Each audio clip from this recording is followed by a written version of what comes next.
Isteri Raisuddin Hamzah masak ayam bakar untuk menu berbuka puasa semalam.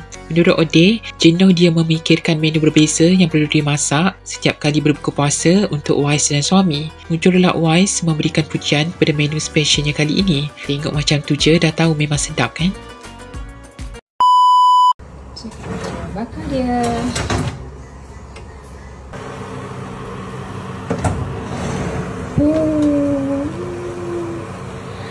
Ni dia ayam dah siap.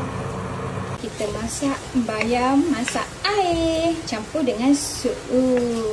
Sebenarnya buat masak lemak. Kalau sebelum kita kata buat masak air je. Belajar. Nak balik lambat tidur kat sekolah. Okay, ni ayam panggang, ayam bakar. Ambil. Oh. Of course, the biggest one. Wow, Ratasha Empire lah baju you guys. Ambil satu. Itu dah sampai. Ayam bakar dia lulus tak? Lulus. Sedap ke tidak? Sedap. Oh. Jenuh tahu Odin memikirkan hari-hari apa benda aku nak bagi dia makan. A+. A+. Wow.